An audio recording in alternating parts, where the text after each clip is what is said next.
Hola, ¿cómo están? Bienvenidos a este su programa Rema Matrimonios. Le damos las gracias primeramente al Señor de Señores por permitirnos estar una vez más en sus casas compartiendo lo que verdaderamente tiene sentido en este mundo, que es la palabra del Señor.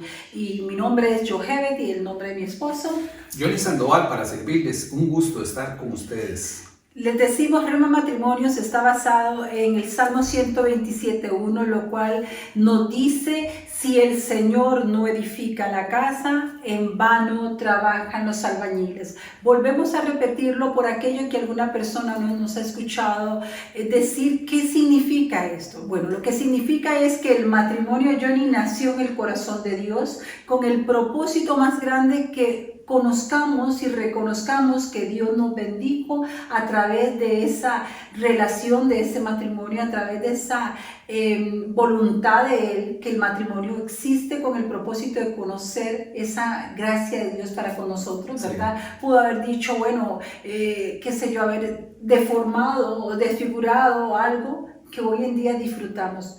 Mi esposo, mi esposa, mis hijos. Es el propósito de Dios, hombre, mujer y sus hijos. O sea, el propósito de Dios es una familia conforme a la voluntad de Él. No estamos hablando conforme a la sociedad, Johnny, sino a la voluntad bíblica, sí, ¿verdad? Y cuando nos dice si el Señor no edifica, es que el matrimonio le pertenece a Dios. Fue una creación, una voluntad, un deseo de Dios el matrimonio. Por lo tanto, Él es el único que tiene la posibilidad de transformar nuestros matrimonios, que muchas veces están, como quien dice, yendo hacia el guindo, ¿verdad? Muchos divorcios, gente que ya no se quiere casar porque no cree en el matrimonio, entonces se juntan, y muchas cosas que se están trastornando basados en desconocer qué es lo que Dios dice referente al matrimonio. Hoy vamos a ver un tema que nos va a edificar como individuos y en el matrimonio, ¿verdad? Así es, hoy traemos un tema muy relevante y tiene que ver con nuestra victoria y confianza y seguridad en el Señor. Wow. ¿Verdad? Todos nosotros, los creyentes, como hijos de Dios, aún así tenemos ciertas carencias y tenemos aún debilidades. Pero vea qué interesante y qué importante lo que la palabra de Dios nos dice en Romanos 8:26. De igual manera, el Espíritu nos ayuda en nuestra debilidad, porque no sabemos orar como es debido, pero el Espíritu mismo ruega a Dios por nosotros con gemidos que no se pueden expresar con palabras. Y Dios, que examina los corazones, sabe qué es lo que el Espíritu quiere decir, porque el Espíritu ruega conforme a la voluntad de Dios por los del pueblo santo. Qué hermoso, ¿verdad? Qué esperanza. No nos dice, no van a pasar aflicción. Dice que tenemos seguridad en Él. No nos dice que no pasaremos por ansiedad, sino que nos dice, echemos la ansiedad sobre Él. No nos dice que no vamos a pasar situaciones. Nos dice que nos encomendamos a Él, que nos encomendemos a Él. Qué promesa más hermosa, porque aún aquellas personas que dicen, no sé cómo orar, no hay pretexto, o sea, no hay excusa para no orar. El orar, ya lo hemos dicho, es hablar con Dios, es transmitirle mis debilidades, mis temores, mis miedos, mis angustias, es transmitirle a todo. Y aún lo que no sé transmitirlo, me da la promesa del Espíritu, que el Espíritu Santo va a traducir eso al Padre, ¿cierto? Así es, y es que importantísimo, palabras de Jesús nos dice en ella misma, dice, a ustedes les conviene que yo me vaya. Eso está en el Evangelio de Juan. Dice, pero no los dejaré solos, no los dejaré huérfanos, sino que les enviaré el Espíritu Santo. Él los guiará a toda verdad y les enseñará y recordará las cosas que yo les he dicho, ¿verdad? Entonces, el Espíritu Santo viene al corazón del creyente, ¿verdad? Cuando lo recibe como su Señor, como su Salvador, y el Espíritu Santo viene a ser morada en el corazón de esa persona. Por eso Pablo está escribiendo aquí a los creyentes, ¿verdad? Y es una manera de nosotros poder tener la certeza plena de que tenemos victoria. Imagínense que el Espíritu Santo intercede por nuestras debilidades. Podría haber algún fracaso espiritual en nuestras vidas, y si hay un fracaso espiritual, ¿qué nos enseña eso? Bueno, primero tengo que revisar a qué se refiere que me recuerda. A mí me recuerda cuando yo tengo conocimiento. Cuando tiene conocimiento de la palabra. De la palabra. Escudriñar las escrituras. Bueno, ok. Entonces hay un paso. Escudriñar las escrituras porque ellas dan testimonio de mí, hablan de mí, y verdad, y se revela el Señor. Entonces, yo diría que lamentablemente el Espíritu Santo, bueno, por gracia y misericordia de Dios, hace intervenciones a nosotros, a favor de su pueblo, pero muchas veces de la costrita, ¿verdad? Porque realmente conocimiento, la misma palabra de Dios dice que el pueblo de Dios perece por falta de conocimiento. Entonces, tristemente nos estamos enriqueciendo o llenando de mucho conocimiento de este mundo, de la cultura de este mundo, de la doctrina de este mundo, de las enseñanzas, de las modas de este mundo. Amoldándonos. Y la palabra de Dios dice: ustedes no se conviertan a ellos, que ellos se conviertan a ustedes. Ahora, si yo estoy con un pésimo testimonio cristiano, es vergonzoso también. ¿Por qué? Porque tenemos ayuda para con Dios. Tenemos ayuda, tenemos la palabra, tenemos al Espíritu Santo que nos guía, nos enseña, nos instruye. Pero también a mí enseñamos la palabra, pero también me confronta, Johnny. ¿Hasta qué punto la estamos enseñando bien, de acuerdo a lo que está en la Biblia? ¿O la estamos arralando? ¿O la estamos debilitando? ¿O la estamos acomodando? Somos tan responsables. Si debilitamos la palabra, si la acomodamos a este mundo, a la palabra, para que el que no conoce de Dios no se sienta incómodo, tenemos una responsabilidad ante Dios, que si le estamos quitando o le estamos agregando o la estamos livianando, delante de Dios somos responsables que la gente que no conoce se quede con un conocimiento a medias. Y una verdad a medias es una mentira completa. Y una de las grandes victorias que podemos obtener como cristianos es la obra del Espíritu Santo en nosotros.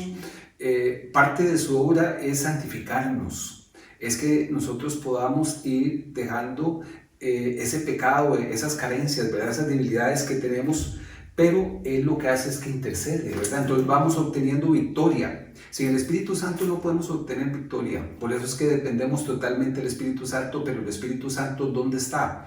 La palabra de Dios nos enseña que está en el corazón del creyente. Entonces el cambio empieza a venir de adentro hacia afuera, ¿verdad? Porque el creyente dice que es templo del Espíritu Santo, ¿verdad? Y Jesús lo dijo allá en Juan también: iremos y haremos morada en él, ¿verdad? Entonces dice que Dios no habita en templo hechos por manos humanas, sino que habita en nuestros corazones. O sea, no tengo que irlo a buscar a ningún lado, Johnny. Exactamente. Es dentro de mi corazón cuando me he rendido, cuando he visto la cruz como el sacrificio único, aceptable del Padre, y que yo reconozco que quien tenía que morir ahí era yo. Él no tenía pecado, Él no tiene pecado, Él es santo, santo, santo. Quien tenía toda la culpa y toda la condenación soy yo. Entonces, tras de que Él vino a morir, entonces lo que tengo que hacer es recibir, porque como dice Juan 3:16 y 17, que la condenación es que las personas se resisten a Jesús, se resisten a Dios. Entonces su propia incredulidad más de este mundo, entonces les hace separarse más de Dios. Y una palabra importante que podemos observar acá en este texto bíblico para los hijos de Dios, ¿verdad? Porque decía que el Espíritu intercede por el pueblo santo. Esta palabra santo lo que significa es apartado para Dios, ¿verdad? A través del sacrificio de Jesucristo, que Él murió en nuestro lugar, pagó nuestra deuda y su justicia es aplicada a nosotros. Entonces Dios nos ve a través de Cristo, del Hijo amado, ¿verdad? En el quien tiene complacencia. Ahora, algo importante que podemos ver y que a veces nosotros como cristianos, como cuando tenemos una debilidad, ¿verdad? Decimos, Dios sabrá de esta debilidad, conocerá nuestra debilidad. Ok, ahí estás muy bonito porque estás inquieto o inquietado de que si Dios sabrá, si Dios sabe tu debilidad, tu pecado, lo que no has confesado. Lo estás teniendo como todavía en referencia a eso. ¿Qué pasa con aquel que cree que lo puede ocultar ante Dios? Ahí sería más problema, sí. Porque todavía cuando yo tengo un redarguir, el Espíritu Santo está haciendo su función y debemos de saber que Dios no puede ser engañado. Entonces yo no le puedo transmitir a Jesús que estoy muy bien y que tal vez estoy haciéndome firme ante cualquier tentación o cualquier cosa, porque Él conoce mi corazón. Sí, la palabra de Dios dice, no se engañen, lo que cada uno de nosotros sembramos, eso vamos a recoger. Si sembramos amor, vamos a recoger amor. Si sembramos compasión, vamos a recoger compasión. Y si sembramos pecado, vamos a recibir corrupción. Sí, el punto es el siguiente, ¿verdad? Dios conoce nuestra debilidad, pero lo más importante es que no la ocultemos, que podamos acercarnos a Él en certidumbre de fe, sabiendo que Él nos ayuda en esa debilidad e intercede por nosotros con palabras no expresadas, ¿verdad? Muchas veces es simplemente como un gemir de nuestro corazón ahí, pero que Dios conoce verdaderamente el corazón, ¿verdad? Dice y Dios, que examina los corazones, sabe qué es lo que el Espíritu quiere decir, ¿verdad? A veces tal vez la oración puede ser un gemido simplemente, pero está llegando a Dios de tal manera que obviamente que Dios sí sabe. Entonces, ¿esto qué nos motiva? Tener una confianza en el Señor, que Él conoce nuestras debilidades, conoce nuestras carencias, y Él está intercediendo por nosotros. Entonces la pregunta es, ¿podemos obtener victoria espiritual continuamente en nuestro diario vivir? ¿O será que tal vez no conocemos esta palabra, o si la conocemos, tal vez queremos seguir con el pecado? Es que yo no sé cuál es el que hace más mal, si el enemigo o mi ignorancia o mi insensatez, ¿verdad? Porque el enemigo me puede engañar. ¿Cómo vas a orarle a Dios? Mira el pecado que tenés. ¿Cómo le vas a pedir a Dios si le estás pidiendo y estás pensando en volver a pecar? Y empieza a hacernos sentir culpables, ¿verdad? O mi ignorancia de querer de que si no lo confieso lo voy a solucionar, o que Dios no lo va a conocer, o mientras que no lo haga, no voy a estar pecando, donde la palabra de Dios dice que tenemos que tener cuidado con los pensamientos, ¿verdad? Entonces, sí tenemos que tener claro, todos en esta naturaleza en la que estamos, aunque somos nueva criatura, las cosas viejas pasaron y aquí todas Él ha hecho nuevas. Tenemos todavía pensamientos, Johnny, y tenemos intenciones que a veces van contrario a lo que yo quiero hacer. La diferencia de esto, como decía Pablo, es depositar en el Señor mis debilidades para que Él perfeccione, ¿verdad? Su carácter y su vida en mi vida. Sí. O sea, porque la palabra de Dios dice que debemos de confesar en algún momento, pues ya no vivo yo, Cristo es el que vive en mí. Pero yo ni cuándo le voy a dar la libertad a Cristo a vivir en mí si estoy con la mentira engañándome a mí misma, porque no es ni tan siquiera Dios. Sí, y lo que podemos decirle categóricamente es que Pablo enseñó que el cristianismo es un estilo de vida. Pablo mismo decía, como decía mi esposa, para mí el vivir es Cristo, ¿verdad? Entonces, lo que queremos es decirles que la palabra de Dios nos enseña que podemos obtener victoria en todas nuestras áreas espirituales. Vean lo que termina diciendo Pablo en este capítulo de Romanos 8. Dice, pero en todo esto salimos más que vencedores por medio de aquel que nos amó. ¿Quién es el que nos amó? Cristo, el que murió en la cruz. Estoy convencido de que nada podrá separarnos del amor de Dios, ni la muerte, ni la vida, ni los ángeles, ni los poderes y fuerzas espirituales, ni lo presente, ni lo futuro, ni lo alto, ni lo más profundo, ni ninguna otra de las cosas creadas por Dios. Nada podrá separarnos del amor que Dios nos ha mostrado en Cristo Jesús nuestro Señor. ¿Qué promesa más grande? No tengo excusa.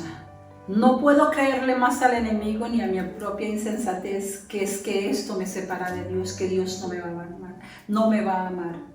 Ya Dios te amó aún antes de que usted se arrepintiera, porque la palabra de Dios nos dice que Él vino a rescatarnos de la muerte a la vida, de la condenación a esa salvación, y que nos dice que nos trasladó de las tinieblas a la luz. Pero Él necesita que usted pueda arrepentirse y lo tome a Él como Señor y Salvador. Que el Señor te bendiga, que el Señor te guarde, que el Señor cumpla su propósito en ti. Muchas bendiciones. Hasta la próxima.